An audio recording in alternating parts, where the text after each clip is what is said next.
première des choses que je vous avais dites la dernière fois, c'est que l'amour même, ce qu'on dit aimer, l'amour évolue ou bien se présente à trois niveaux, en trois niveaux. Les trois niveaux ou les trois dimensions de l'amour sont liées à l'être humain. Le corps humain ou bien l'homme est composé de trois parties. Du corps physique, dans le corps, il y a une âme et il a en lui un esprit. Amen. Les trois parties que tu as, que nous avons, ont une manière différente de manifester ce qu'il appelle aimer. La chair n'aime pas comme l'esprit aime. L'esprit n'aime pas comme l'âme aime. Amen. Ce n'est pas pareil. Et je vous ai expliqué cela.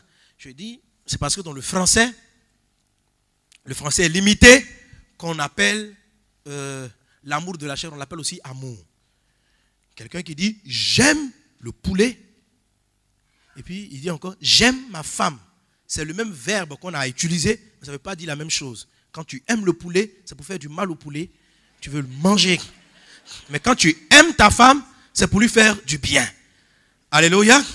Est-ce qu'on comprend? Voilà. Donc ce n'est pas pareil. Quand je dis j'aime le poulet, le verbe n'est pas faux. Mais dans le grec, l'amour du poulet, c'est plutôt le plaisir que le poulet produit dans le palais, dans la bouche. Amen. Mais ce n'est pas seulement le poulet, ou le placali, ou la tchéké. Toutes ces choses-là que j'aime parce que ma langue aime. Ça veut dire, je dis que j'aime une chose parce que ma langue aime ces choses. Mais ce n'est pas ça seulement, ce n'est pas seulement la nourriture. Je dis aussi que j'aime certaines choses parce que mon oreille les aime. Il y a certaines mélodies, je parle de Louis maintenant, ok? Certaines musiques, quand elles rentrent dans mon oreille, ça me fait plaisir. Donc, j'aime ce chant. Ça n'a rien à voir avec le fait de dire j'aime mon enfant ou j'aime ma mère. Donc, ça c'est l'amour qui vient de Louis, du fait d'entendre. Amen. Je peux écouter, peut-être passer ça nous voit un pasteur parler, la façon dont il explique la parole, j'apprécie. Donc d'où vient cet attachement? D'où vient cet amour? Ça vient de ce que j'entends. Est-ce qu'on est ensemble? Ok. Donc si vous regardez les 5 sens de l'homme, ces 5 sens-là créent en l'homme un certain plaisir et qui fait que l'homme les recherche. C'est aussi quelque chose qu'on appelle amour. Mais si tu regardes le grec, on va les classer dans le groupe d'amour qu'on appelle Eros. Amen. Cet amour-là n'est pas mauvais, mais il est potentiellement dangereux lorsqu'il conduit votre vie. Parce que le problème parce que les yeux, l'oreille, le goûter, toutes ces choses-là, c'est votre corps physique. C'est ce qu'on appelle donc l'amour de la chair. Amen. Cet amour-là doit être contrôlé. S'il n'est pas contrôlé, il va détruire les choses que vous aimez et il va vous détruire vous-même. Dans la Bible, dans le livre de 2 Samuel, chapitre 13, 2 Samuel 13, lisez ce passage. Il est question d'un fils de David, du nom de Amon. La Bible dit que Amon est tombé amoureux de sa propre sœur, sa demi-sœur. La Bible dit qu'il l'aimait à la folie. Et avec un de ses amis bizarres, un gars diabolique, qui s'appelle Jonadab, ils ont fait un complot et Amon a violé sa propre sœur du nom de Tamar. Lorsqu'il a violé, la Bible dit que son amour s'est transformé en haine. Il l'a détesté. Pourquoi? Parce que Amon, en fait, l'amour, entre guillemets, c'est pas ce que la Bible appelle l'amour, mais nous on appelle ça aussi amour. C'est l'attirance de la chair. Ça venait de sa chair. C'est parce que quand il la voyait, la Bible dit dans 2 Samuel 13 qu'elle était très belle. Quand il voit sa beauté, il voit sa démarche, tout ça là, il dit, hey! Donc ses yeux la désirent. Lorsqu'il entend parler, ses oreilles la désirent. Lorsqu'il voit sa forme, tout ce qu'elle fait, tout son corps à désirer. Mais ce n'est pas l'amour dont Dieu parle. Cet amour-là peut être dangereux. Lorsqu'il l'a violée, la Bible dit qu'après, il l'a détestée et la haine qu'il avait pour sa sœur était plus forte que l'amour qu'il a ressenti pour elle. Mes amis, c'est une des caractéristiques essentielles de tout ce qui est amour de la chair, du regard. C'est que la chair n'aime pas pour longtemps. Lorsqu'elle veut quelque chose, elle va vouloir cette chose-là en excès. Lorsqu'elle mange en excès, elle la prend en excès, elle finit par rejeter. Ça veut dire quoi? Que si la façon dont vous aimez votre mari ou votre femme est une attirance juste physique, pour sa beauté physique, pour le regard que vous avez d'elle, la façon dont vous la voyez. Si vous aimez un homme à cause de sa manière de parler, c'est-à-dire quand il parle, on dit non, oh, regarde, il sait me parler. Quand il me parle, lorsqu'il me parle, mon cœur, oh, vraiment. On dit, qu'est-ce qui se passe? Je suis amoureuse. Je suis amoureuse. L'amoureux dont tu parles là, c'est le même type d'amour que Amon. C'est parce que tu entends sa voix. Ce n'est pas ce que Dieu attend. Ce truc-là va te décevoir plus tard. Le monsieur, quand tu vois la fille, elle brille, son teint. Quand je vois son teint, frère, je peux mourir. Lorsque tu vas habiter avec elle dans la maison, que tu vas la voir tous les jours, le corps va finir par la détester. Donc tous les couples qui sont basés sur tout amour qui vient des 5 sens, parce que j'ai vu son visage, j'ai entendu sa voix, sa manière de parler, sont touchés. Tout amour, tout couple qui est basé là-dessus n'est pas durable, ne peut pas tenir dans le temps. Parce que c'est comme ça la chair fonctionne. Elle ne supporte pas l'excès. Amen. Tous les matins, tu te réveilles, le même visage. Chérie, chérie, tu vas voir que ton chéri est un gros nez après. Chérie, 1 jour, 2 jours, 3 jours. Mais comment certains couples arrivent à tenir longtemps? C'est parce qu'il y a une autre règle qui rentre en ligne de compte. Un autre principe. C'est lui dont je vais parler en fait. Mais c'est ce principe-là qui n'est pas très développé dans beaucoup de croyants. C'est lui qu'on appelle l'amour agapé en fait. C'est lui qui permet de contrôler l'amour physique. L'amour physique n'est pas mauvais. Il faut que tu aies du plaisir à voir toujours ton conjoint. Il faut que tu aies du plaisir à entendre ton conjoint. Ce n'est pas mauvais, c'est Dieu qui a créé cela. Mais Dieu veut que tu le contrôles. Amen, amen, amen. Amen. Maintenant, est-ce que vous me suivez? Qui est avec moi? Mais il y a des choses, je me suis rendu compte qu'il y a des choses pour vous montrer que quand l'amour agapé est en place, on peut manger une chose tout le temps. Je veux dire, l'amour physique là, il ne disparaît pas. Tu peux faire, quand l'amour agapé est là, tu peux faire un excès de choses que tu aimes sans que cela te dégoûte. Mais si l'amour agapé n'est pas là, tout ce qui est amour physique va finir par te dégoûter. Est-ce qu'on est ensemble? Ok. Comment je peux... Il y a des choses qu'on mange tout le temps sans en être dégoûté. Prenons nos frères baoulés. Quel repas vous mangez tous les jours, non-stop? Un bon baoulé qui vient, qui a grandi au village. Tu peux avoir tout, mais dans la journée, c'est quoi la chose? Chacun a son truc. Hein? Les bêtés, c'est quoi? Il faut un peu de riz quand même. Non, franchement, si tu as grandi au village, maintenant la ville, la nourriture est diversifiée, on frime un peu quoi. Mais quand tu es né, depuis que tu es petit, le foutou, igname. Avec quelle sauce? Mais où vous êtes les...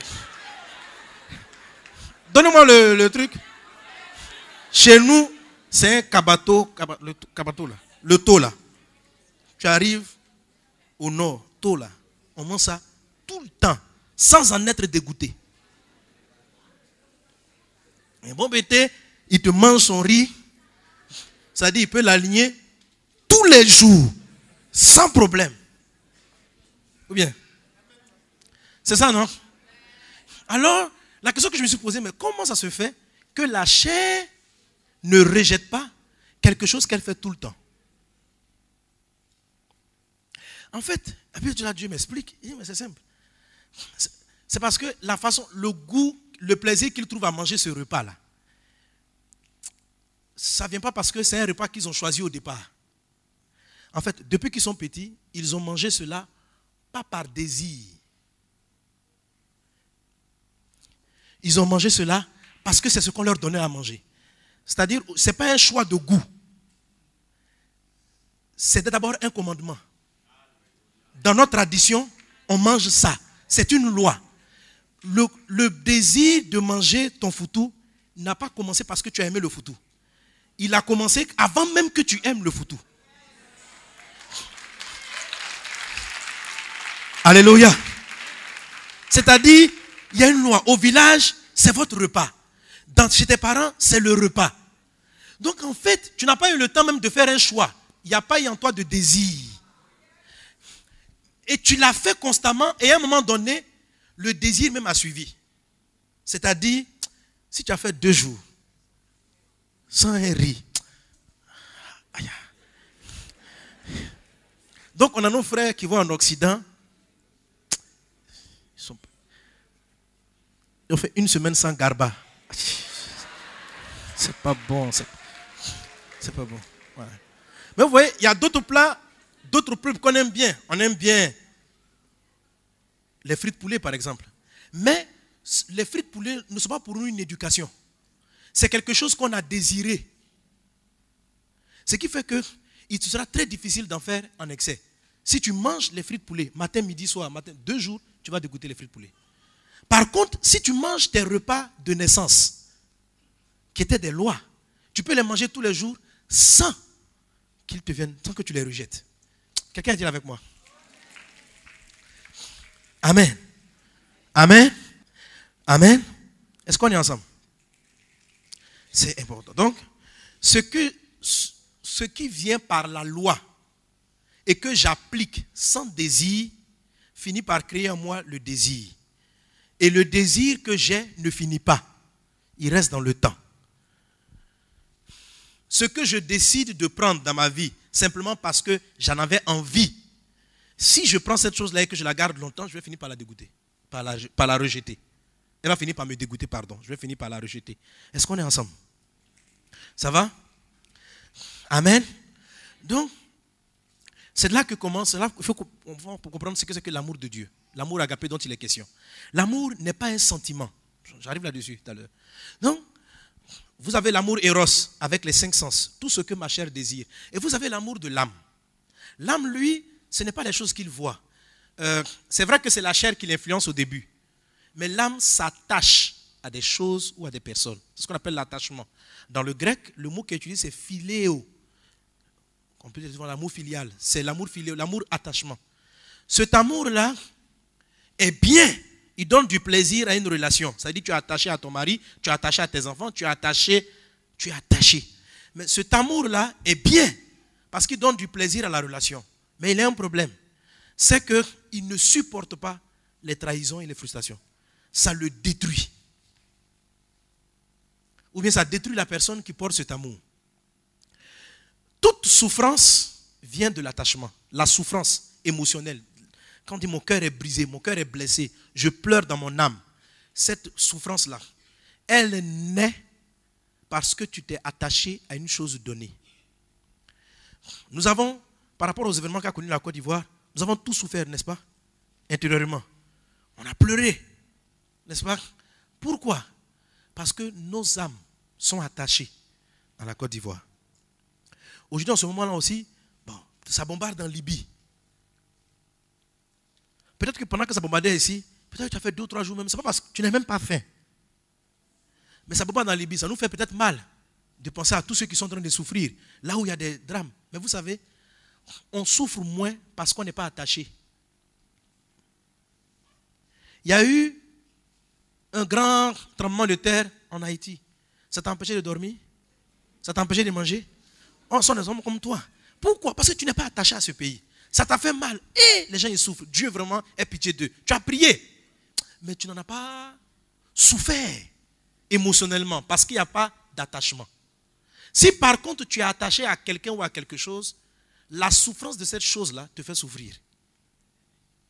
Amen. Ça, c'est l'amour philéo. Donc, si j'aime mon mari avec philéo, s'il me trompe, ou bien s'il me trahit, j'en souffre énormément. Amen. Donc, l'amour philéo, il est bien, mais il ne supporte pas tout. Pour contrôler l'amour éros, c'est-à-dire l'amour des 5 sens, et l'amour de l'âme, il faut un autre amour, le 3e degré, qu'on appelle l'amour agapé. C'est de cela que Jésus parle. Et c'est ce sur quoi nous sommes en train d'enseigner. C'est la première caractéristique de cet amour. L'amour dont la Bible parle, qui est l'amour principal, essentiel, c'est l'amour agapé. Jésus dit de lui, on dit, Seigneur, quel est le plus grand commandement? Il dit, tu aimeras ton prochain comme toi-même. Dans le grec, le mot qui est utilisé, c'est le mot, tu vas agapao, ton prochain comme toi-même. Pas tu vas philéo, ni tu vas éros. Amen. Quand on dit tu vas aimer tes ennemis, mes amis, un ennemi, on ne peut pas s'attacher à lui. Mais la Bible dit, tu vas l'aimer. Il dit, tu aimeras ton prochain comme toi-même. C'est un commandement. Voici le premier commandement, ou bien voici la première loi. Tu aimeras ton prochain comme toi-même. Amen. Alléluia. Ça, c'est cet amour-là que nous sommes en train de développer et nous allons apprendre à le faire. Donc lui, par contre, c'est un amour qui ne ressent rien. Il n'y a pas d'affection, il n'y a pas de désir. Et c'est ce qui nous fatigue. Parce qu'on ne ressent rien pour l'appliquer. Vous savez, j'ai expliqué la dernière fois, je reviens là-dessus. On peut pas te donner une loi de tomber amoureux de quelqu'un. On dit voilà Gasparette. Ma soeur, premier commandement. Tombe amoureux. Mon frère. Pas Gasparette, c'est une soeur. Mon frère. Tu tomberas amoureux de Gasparette. Il n'y a pas un ordre à l'amour. On peut pas, c'est pas forcé. Tomber amoureux, c'est une réaction. Donc, quand Dieu dit, voici la loi, tu vas aimer ton prochain comme toi-même, il ne s'adresse pas à tes sentiments. Parce que les sentiments, là, on ne leur donne pas un commandement. Ça est là ou ça n'est pas là. Donc, quand on parle d'un commandement, on s'adresse à autre chose. C'est-à-dire, l'esprit, là, il fait un choix. Il décide d'aimer ou de ne pas aimer, de agaper ou de ne pas agaper. Amen, amen. Wow, je vais aller un peu plus vite pour qu'on finisse aujourd'hui.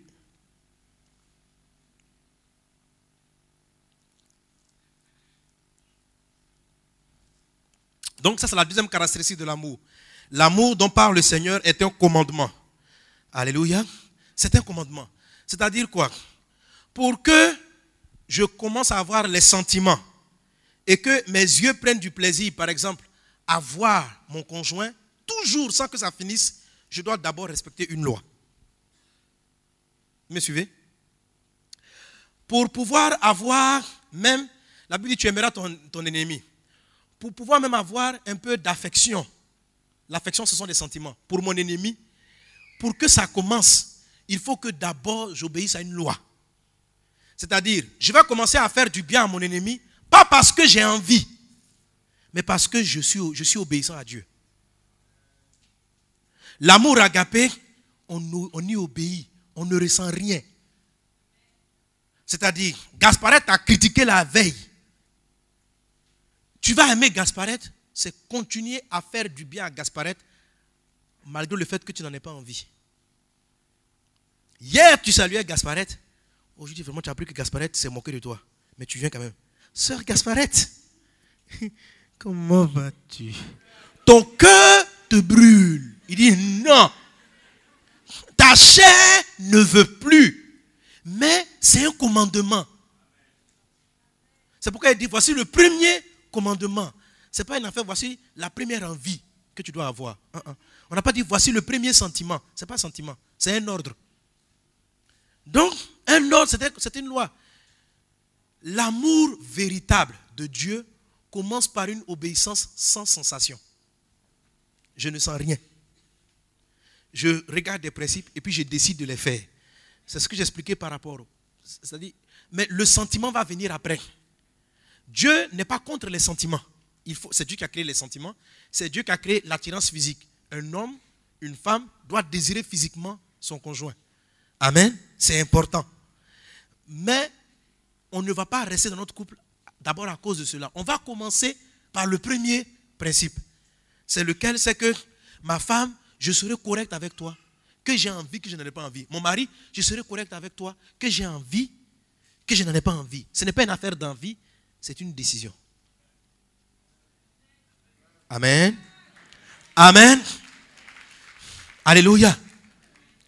Donc, je vois Gasparette qui me fait du mal, je décide, à cause de Dieu, de lui faire le bien. C'est parce que je le fais à cause de Dieu que ce n'est pas de l'hypocrisie. L'hypocrisie, je souhaite le mal, je ris à la personne, mais dans mon cœur, je lui veux du mal. L'autre, c'est pas ça. Seigneur, je n'ai pas envie de le faire, mais suis ta parole.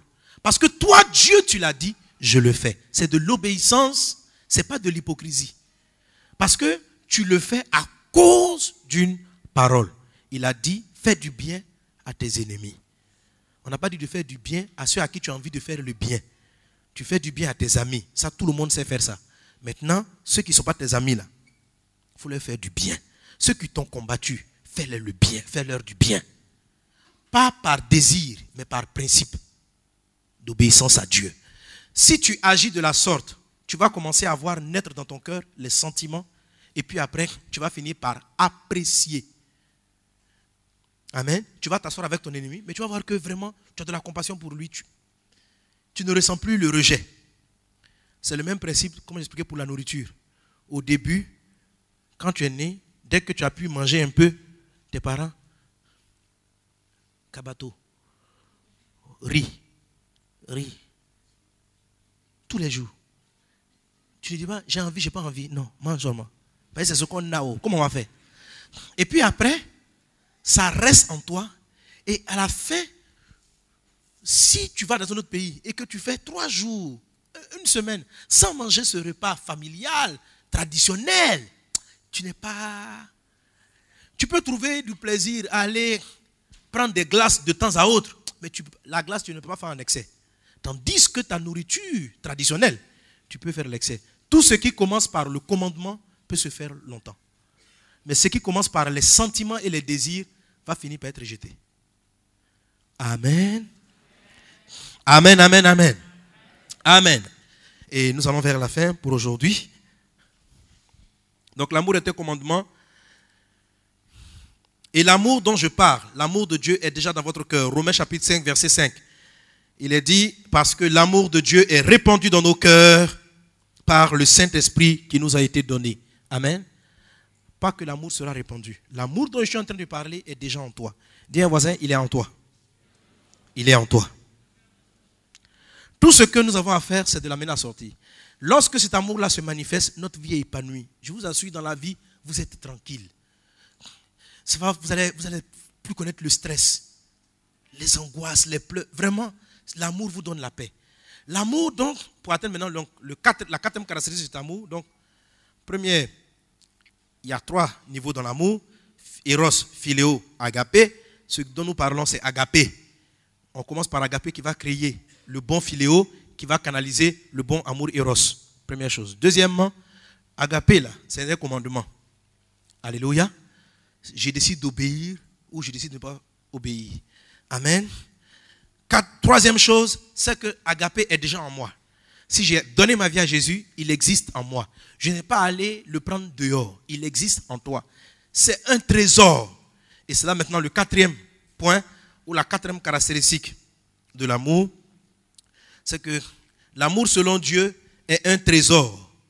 Nous portons ce trésor dans des vases de terre afin que cette grande puissance soit attribuée à Dieu et non pas à nous. Amen. Nous portons quoi? Qui porte le trésor? Nous. Toi, tu as un trésor. Regardez, voisins, il y a un trésor qui porte. Il dit, nous portons ce trésor. Mais ce trésor est dans un corps, il dit, Paul décrit cela comme, il dit, nous le portons dans un vase de terre. C'est-à-dire, il y a une richesse qui est là, mais la richesse là est positionnée dans un vase dans un récipient qui est fait en argile, dans la boue. Et ce récipient-là, c'est notre corps physique. Vous savez que l'homme vient de la poussière, n'est-ce pas? Le corps humain, le corps physique vient de la poussière. Ce qui me plaît dans ce passage, c'est que la Bible dit que tous les hommes nés de nouveau, portent en eux un trésor. Dis avec moi un trésor. Un trésor. Dis voisin, regarde-moi. Ici, il y a un trésor. Alors, quelle est la particularité d'un trésor? Pour qu'une chose soit un trésor, il faut que la chose soit rare. C'est pas vrai? Si la chose n'est pas rare, est-ce que ce sera un trésor? Nous portons en nous quelque chose de rare. C'est ce que Paul est en train de dire. Mais cette chose-là est recouverte par de la terre. Ça veut dire, quand tu regardes, tu ne vois pas le trésor. Tu vois un homme, une femme, mais elle ne sait pas qu'il y a quelque chose de rare, quelque chose d'unique. Nous portons un trésor. Si cela est un trésor, c'est qu'en toi, il y a quelque chose qui est rare. Amen. Sinon, ce n'est pas un trésor. Parce qu'un trésor est rare. Une chose qui est vulgarisée, qu'on trouve partout, ne peut pas être un trésor. Amen. Deuxième caractéristique d'un trésor. Un trésor, non seulement c'est rare, mais c'est caché. Amen. Amen. Si c'est mis à la vue de tout le monde, ce n'est pas un trésor. Qu'est-ce que je veux dire? L'or est très précieux. Amen. Mais l'or, lorsqu'on va dans les vitrines des bijoutiers, ce n'est pas un trésor à découvrir. Lorsqu'on parle de trésor, il y a aussi la notion de caché. Vous voyez, non? Si je vais creuser et je trouve une mine d'or, je vais y découvrir un trésor. Si je vais chez les bijoutiers, au marché, je rentre chez le bijoutier, je vois, il a des chaînes en or, je ne peux pas dire j'ai découvert un trésor. On dit mon frère, qu'est-ce que tu fais? Je viens de découvrir un trésor. Mais chez les bijoutiers, ils vendent ça. C'est sur la rue là, où est le trésor? C'est vrai que ce qui a là de la valeur, c'est rare, mais ce n'est pas un trésor. Parce que c'est aux yeux de tout le monde. Donc ce n'est pas un trésor. Lorsqu'on parle de trésor, c'est que la chose est cachée. Mes amis, ce que j'ai entendu dire, Dieu a mis en toi quelque chose de grand qui est caché même à tes propres yeux. Moi-même, je sais que je ne connais pas ma femme. Ma femme ne me connaît pas. Ton voisin ne te connaît pas. Toi-même, tu ne te connais pas. Tu ne sais pas ce que Dieu a déposé. Ce que Dieu a mis en vous n'est pas visible au premier coup d'œil. Tu ne peux pas connaître ce que Dieu a déposé en une personne en la saluant. Ce que tu est caché. Tout ce qu'on voit sur toi là, c'est le vase, la poussière. La manière dont tu souris, mais le trésor à l'intérieur. Nous portons un trésor. Amen. Et troisième caractéristique du trésor, c'est que le trésor a de la valeur. Il est précieux. Alléluia. Si tu découvres ce trésor, quand tu découvres un trésor, tu te dis j'ai eu le bonheur. Parce que quand tu as découvert du diamant, la quantité, l'avenir des enfants est assuré. Amen. Lorsqu'on trouve un trésor, on trouve une forme de bonheur. On trouve un bonheur. La Bible dit que l'amour est répandu dans notre cœur par le Saint-Esprit. Ce trésor merveilleux ne peut être dévoilé que par la manifestation de l'amour de Dieu qui est répandu dans nos cœurs. Alléluia. La Bible dit dans Jean chapitre 10, verset 10, Jésus dit, le voleur vient pour dérober, pour détruire. Et puis il dit ceci, mais moi je suis venu afin que les brebis aient la vie et qu'elle l'ait avec abondance. Mes amis, Dieu ne veut pas, nous avons déjà la vie en Jésus. Mais Dieu veut que cette vie-là soit abondante. L'amour agapé est celui qui permet de faire ressortir la véritable valeur, le trésor qui est en nous. Pour trouver l'amour agapé, cet amour qui est le bonheur, parce que c'est Dieu, la Bible dit que Dieu est amour. Pour le trouver, il faut être prêt à payer le prix de dépasser vos sensations physiques. Quand vous allez trouver ce trésor qui est l'amour, la Bible dit que Dieu est amour. Or, Dieu est un trésor. Alléluia. Dieu est en nous. Donc, Dieu n'est pas, la véritable révélation de Dieu là, n'est pas apparente. C'est parce que vous me voyez prêcher comme ça que je connais Dieu. C'est quelque chose de très profond, de caché. Amen.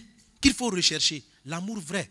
Vous devez le rechercher au-delà de vos sentiments. C'est-à-dire, quand les choses dans la vie te frustrent, quand tu es profondément déçu, c'est un peu comme si tu es en train d'enlever le vase de terre, la poussière, pour aller chercher. Quand tes émotions sont froissées, quand tu as été trahi quelquefois, si tu sais te ressaisir, tu es sur le chemin d'aller faire ressortir le trésor. Parce que le trésor se trouve après les choses évidentes. C'est évident de détester celui qui fait le mal. C'est évident de rendre le mal pour le mal. Ça, c'est évident. Mais un trésor n'est pas évident. Si vous voulez trouver le trésor de la vie, apprenez à aimer quand on vous fait le mal. Apprenez à pardonner les personnes les plus mauvaises et les plus méchantes. Apprenez à vous asseoir avec elles à cause de Dieu. Apprenez à faire du bien à leur vie à cause de Dieu. Pendant que le vase poussière est en train de dire, c'est pas possible. Un homme qui a fait tant de mal, comment je peux rire avec lui? Va au-delà, va au-delà. Le trésor se trouve là. Le trésor est toujours caché. Lorsque tu vas le trouver, tu auras trouvé ton bonheur. Tu auras trouvé la vie. Alléluia. Que Dieu vous bénisse abondamment.